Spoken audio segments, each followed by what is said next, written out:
अनंत कोटि ब्रह्मांड नायक योगी राज प्रभम श्री सच्चिदानंद सतगुरु साईनाथ महाराज की जय। प्रिय भक्तों, श्री साईं सच्चरित्र के अध्याय 31 को आज हम पढ़ेंगे, जिसमें मुक्तिदान, सन्यासी विजयानंद, बालाराम मानकर, नूलकर, मेधा तथा बाघ की मुक्ति के बारे में बताया गया है। इस अध्याय में हेमांड पंथ बाबा के सामने कुछ भक्तों की मृत्यु तथा बाघ के प्राण त्याग की कथा का वर्णन करते हैं। शुरुआत। मृत्यु के समय जो अंतिम इच्छा या भावना होती है वही भविष्यवक्ता का निर्माण करती है। श्री कृष्ण ने गीता अध्याय 8 में कहा है कि जो अपने जीवन के अंतिम क्षण में मुझे स्मरण करता है वह मुझे ही प्राप्त होता है, और उस समय वह जो कुछ भी दृश्य देखता है उसी को अंत में पाता है। यह कोई भी निश्चयात्मक रूप से नहीं कह सकता है कि उस क्षण हम केवल उत्तम विचार ही कर सकेंगे। जहाँ तक अनुभव में आया है कि ऐसा प्रतीत होता है कि उस समय अनेकों कारणों से भयभीत होने की संभावना रहती है। इसके अनेक कारण हैं, इसीलिए मन को इच्छानुसार किसी उत्तम विचार के चिंतन में ही लगाने के लिए नित्य अभ्यास अत्यंत आवश्यक है। इस कारण सभी संतों ने हरि स्मरण तथा जाप को ही श्रेष्ठ बताया है, ताकि मृत्यु के समय हम किसी घरेलू उलझन में न पड़ जाएं। अतः ऐसे अवसर पर भक्तगण पूर्णतः संतों के शरणागत हो जाते हैं, ताकि संत जो कि सर्वज्ञ हैं उचित पथ प्रदर्शन कर हमारी यथेष्ट सहायता करें। और इसी प्रकार के कुछ उदाहरण नीचे दिए जाते हैं। विजयानंद। एक मद्रासी सन्यासी विजयानंद मानसरोवर की यात्रा करने के लिए निकले। मार्ग में वे बाबा की कीर्ति सुनकर शिरडी आए, जहां उनकी भेंट हरिद्वार के सोमदेव जी स्वामी से हुई, और इनसे उन्होंने मानसरोवर की यात्रा के संबंध में पूछताछ की। स्वामी जी ने उन्हें बताया कि मानसरोवर गंगोत्री से 500 मील उत्तर की ओर है तथा मार्ग में जो कष्ट होते हैं उनका भी उल्लेख किया, जैसे कि बर्फ की अधिकता, 50 कोस तक भाषा में भिन्नता, भूटान वासियों के संशयी स्वभाव जो यात्री को अधिक कष्ट पहुंचा सकते हैं। ये सब सुनकर सन्यासी का चित्त उदास हो गया और उसने यात्रा करने का विचार त्याग कर मस्जिद में जाकर बाबा के श्री चरणों का स्पर्श किया। बाबा क्रोधित होकर कहने लगे, इस निकम्मे सन्यासी को निकालो यहाँ से, इसका संग करना व्यर्थ है। सन्यासी बाबा के स्वभाव से पूर्ण अपरिचित था। उसे बड़ी ही निराशा हुई, परंतु वहाँ जो कुछ भी गतिविधियाँ चल रही थी उन्हें वह बैठे बैठे देखता रहा। प्रातः काल का दरबार लोगों से ठसाठस भरा हुआ था। बाबा को यथाविधि अभिषेक कराया जा रहा था। कोई पाद प्रक्षालन कर रहा था, तो कोई चरणों को छूकर, तो कोई तीर्थ स्पर्श से अपने नेत्र तृप्त कर रहा था। कुछ लोग उन्हें चंदन का लेप लगा रहे थे, तो कोई उनके शरीर में इत्र ही मल रहा था।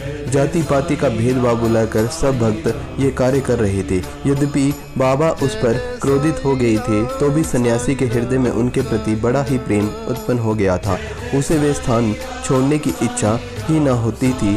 2 दिन के पश्चात ही मद्रास से पत्र आया कि उसकी माँ की स्थिति अत्यंत ही चिंताजनक है, जिसे पढ़कर उसे बड़ी ही निराशा हुई और वह अपनी माँ के दर्शन की इच्छा करने लगा। परंतु बाबा की आज्ञा के बिना वे शिरडी से जा ही कैसे सकता था। इसीलिए वे हाथ में पत्थर लेकर उनके समीप गया और उनसे घर लौटने की अनुमति मांगी। त्रिकालदर्शी बाबा को तो सबका भविष्य विदित ही था। उन्होंने कहा कि जब मैं तुम्हें अपनी माँ से इतना मोह था, तो फिर तुमने संन्यास धारण करने का कष्ट ही क्यों उठाया। ममता या मोह भगवा वस्त्रधारियों को क्या शोभा देता है। जाओ, चुपचाप अपने स्थान पर रहकर कुछ दिन शांतिपूर्वक बिताओ, परंतु सावधान, बाड़े में चोर अधिक हैं, इसलिए द्वार बंद कर सावधानी से रहना, नहीं तो चोर सब कुछ चुरा कर ले जाएंगे। लक्ष्मी यानी संपत्ति चंचला है और यह शरीर भी नाशवान है। ऐसा ही समझकर इहलौकिक तथा पारलौकिक समस्त पदार्थों का मोह त्याग कर अपना कर्तव्य करो। जो इस प्रकार का आचरण कर श्री हरि के शरणागत हो जाता है, उसका सब कष्टों से शीघ्र छुटकारा हो, उसे परमानंद की प्राप्ति हो जाती है।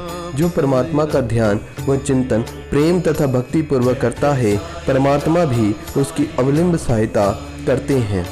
पूर्व जन्मों के शुभ संस्कारों के फलस्वरूप ही तुम यहाँ पहुँचे हो और अब जो कुछ भी मैं कहता हूँ उसे ध्यान पूर्वक सुनो और अपने जीवन के अंतिम ध्येय पर विचार करो। इच्छा रहित होकर कल से भागवत का 3 सप्ताह तक पठन पाठन शुरू हो गया।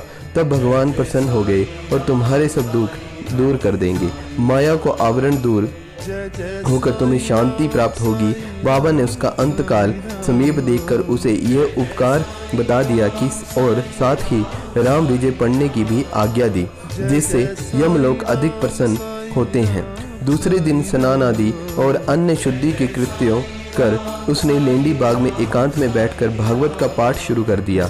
दूसरी बार पठन समाप्त होने पर वह बहुत ही थक गया और वाड़े में आकर 2 दिन ठहरा। तीसरे दिन बड़े बाबा की गोद में उसके प्राण पखेरु उड़ गए और बाबा के दर्शन के निमित्त एक दिन के लिए उसका शरीर संभाल कर रखने के लिए कहा गया। तत्पश्चात पुलिस आई और यथोचित जांच पड़ताल करने के उपरांत मृत शरीर को उठाने की आज्ञा दे दी। धार्मिक कृत्यों के साथ उसकी उपयुक्त स्थान पर समाधि बना दी गई और बाबा ने इस प्रकार सन्यासी की सहायता कर उसे सद्गति प्रदान की। बालाराम मानकर नामक एक गृहस्थ बाबा के परम भक्त थे। जब उनकी पत्नी का देहांत हुआ तो वे बड़े ही निराश हो गए और सब घर बार अपने लड़के को सौंप वे शिरडी में आकर बाबा के पास रहने लगे। उनकी भक्ति देखकर बाबा उनके जीवन की गति परिवर्तित कर देना चाहते थे, इसलिए उन्होंने उन्हें 12 रुपये देकर मच्छिद्रगढ़ अर्थात जिला सातारा में जाकर रहने को कहा। मानकर की इच्छा उनका सानिध्य छोड़कर अन्यंत कहीं जाने की न थी, परंतु बाबा ने उन्हें समझाया कि तुम्हारे कल्याणार्थ ही मैं यह उत्तम उपाय तुम्हें बतलाना चाहता हूँ। इसीलिए वहां जाकर दिन में 3 बार प्रभु का ध्यान करो। और बाबा के शब्दों में विश्वास कर वे मच्छिद्रगढ़ चला गया और वहां के मनोहर दृश्य, शीतल जल तथा उत्तम पवन और समीपस्थ दृश्यों को देखकर उसके चित्त को बहुत ही प्रसन्नता हुई। बाबा द्वारा बतलाई गई विधि से उसने प्रभु का ध्यान करना शुरू कर दिया और कुछ दिनों के बाद ही उसे दर्शन प्राप्त हो गया। बहुधा भक्तों को समाधि तथा तुरीयावस्था में ही दर्शन होते हैं, परंतु मानकर जब तुरीयावस्था से प्राक्तावस्था में आया तभी उसे दर्शन हुए। दर्शन होने के पश्चात मानकर ने बाबा से अपने को वहां भेजने का कारण पूछा। बाबा ने कहा कि शिरडी में तुम्हारे मन में नाना प्रकार के संकल्प तथा विकल्प उठने लग रहे थे, इसी कारण मैं तुम्हें यहाँ भेजा कि तुम्हारे चंचल मन को शांति प्राप्त हो। तुम्हारी धारणा थी कि मैं शिरडी में विद्यमान हूँ और 3.5 हाथ के इस पंच तत्व के पुतले के अतिरिक्त कुछ भी नहीं हो, परंतु अब तुम मुझे देखकर ये धारणा बना लो कि जो तुम्हारे सामने शिरडी में उपस्थित है और जिसके तुमने दर्शन किए हैं वे दोनों अभिन्न है या नहीं। मानकर वे स्थान छोड़कर अपने निवास स्थान बांद्रा को रवाना हो गया और वे पुणे से दादर रेल द्वारा जाना चाहता था, परंतु जब वह टिकट घर पहुंचा तो वहां अधिक भीड़ के कारण वे टिकट ना खरीद सका। इतने में एक देहाती जिसके कंधे पर एक कंबल पड़ा था और शरीर पर केवल एक लंगोटी के अतिरिक्त कुछ भी न था वहां आया और मानकर से पूछने लगा कि आप कहां जा रहे हैं। मानकर ने उत्तर दिया कि मैं दादर जा रहा हूं।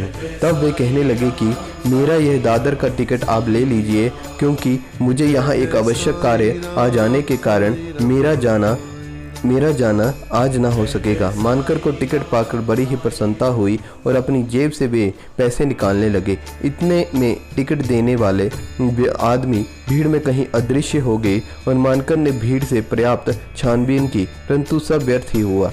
जब तक गाड़ी नहीं छूटी मानकर उसके लौटने की ही प्रतीक्षा करता है, परंतु वह अंत तक न लौट सका। इस प्रकार मानकर को इस विचित्र रूप से अद्वितीय द्वार दर्शन हुए और कुछ दिन अपने घर ठहर कर मानकर फिर शिरडी को लौट आया और श्री चरणों में ही उसने दिन व्यतीत करने लगा। अब वह सदैव बाबा के वचनों तथा आज्ञा का पालन करने लगा और अनंत में उस भाग्यशाली ने बाबा के सम्मुख उनका आशीर्वाद प्राप्त कर अपने प्राण त्याग दिए। तात्या साहेब नूलकर। हेमांड पंत ने तात्या साहेब नुलकर के संबंध में कोई भी विवरण नहीं लिखा है, केवल इतना ही लिखा है कि उनका देहांत शिरडी में हुआ था। साईं लीला पत्रिका के संक्षिप्त विवरण प्रकाशित हुआ था सन 1909 में, जिस समय तात्या साहेब पंढरपुर में उप न्यायाधीश थे और उसी समय नाना साहेब चंदोरकर भी वहां के मामलतदार थे। वे दोनों आपस में बहुधा मिला करते थे और प्रेम पूर्वक वार्तालाप किया करते थे। तात्या साहेब संतों में अविश्वास करते थे, जबकि नाना साहेब की संतों के प्रति विशेष श्रद्धा थी। नाना साहेब ने उन्हें साईं बाबा की लीलाएं सुनाई तथा एक बार शिरडी जाकर बाबा का दर्शन लाभ उठाने का आग्रह किया। वे दो शर्तों पर चलने को तैयार हो गए। उन्हें ब्राह्मण रसोइया मिलना चाहिए और भेंट के लिए नागपुर से उत्तम संतरे होने चाहिए। शीघ्र ही वे दोनों शर्तें पूर्ण होगी और नाना साहेब के पास एक ब्राह्मण नौकरी के लिए आया, जिस पर भेजने का कोई भी पता न लिखा था। उनकी दोनों शर्तें पूरी हो चुकी थी, इसीलिए अब उन्हें शिरडी जाना ही पड़ा।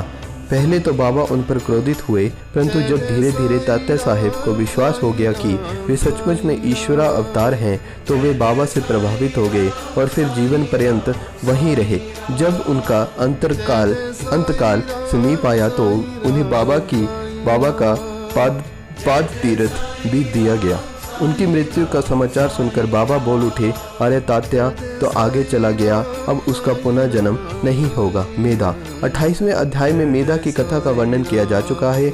जब मेधा का देहांत हुआ तो सब ग्रामवासी उनकी अर्थी के साथ चले और बाबा भी उनके साथ सम्मिलित हुए और उन्होंने उसके मृत शरीर पर फूल भी बरसाए। दाह संस्कार होने के पश्चात बाबा की आंखों से आंसू गिरने लगे। एक साधारण मनुष्य के समान उनका भी हृदय दुख से विदीर्ण हो गया और उसके शरीर को फूल से ढककर एक निकट संबंधी के सदृश रोते पीटते हुए मस्जिद को लौटे। सदगति प्रदान करते हुए अनेक संत देखने में आए और वे परंतु बाबा की महानता अद्वितीय ही है। वहां तक कि बाघ सरीखा एक हिंसक पशु भी अपनी रक्षा के लिए बाबा की शरण में आया, जिसका वृत्तांत निम्नलिखित है। बाघ की मुक्ति।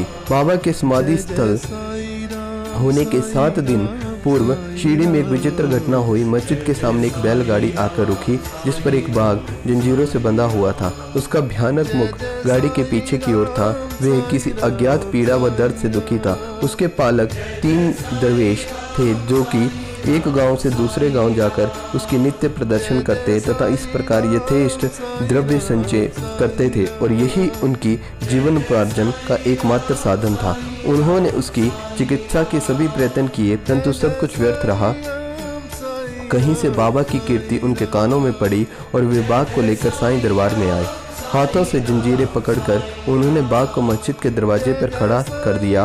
वे स्वभावत ही भयानक थे, पर रगुण होने के कारण वे बेचैन थे। लोग भय तथा आश्चर्य के साथ उसकी ओर देखने लगे। दरवेश अंदर आए और बाबा को सब होल बताकर उनकी आज्ञा लेकर वे बाघ को उनके सामने लाए। जैसे ही वे सीढ़ियों के समीप पहुंचा, वैसे ही बाबा के तेज पुंज स्वरूप का दर्शन कर एक बार पीछे हट गया और अपनी गर्दन नीचे झुका दिया।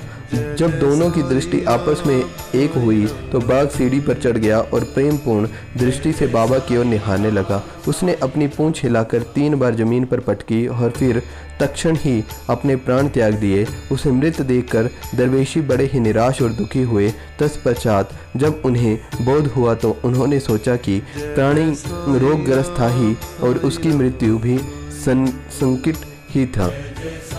चलो उसके लिए अच्छा ही हुआ। बाबा सरीखे महान संत के चरणों में उसे सदगति प्राप्त होगी। वे दरवेशियों का ऋणी था और जब वे ऋण चुक गया तो वे स्वतंत्र हो गया और जीवन के अंत में उसे साईं चरणों की सदगति प्राप्त होगी। जब कोई प्राणी संतों के चरणों पर जाकर अपना मस्तक रखकर प्राण त्याग दे तो उसे मुक्ति ही होती है। पूर्व जन्मों के शुभ संस्कारों के अभाव में ऐसा सुखद अंत होना कैसे संभव है। तो प्रिय भक्तों, श्री साईं बाबा की कृपा से हमने इस अध्याय को भी पूर्ण कर लिया है। बोलिए श्री सच्चिदानंद सद्गुरु साईनाथ महाराज की जय।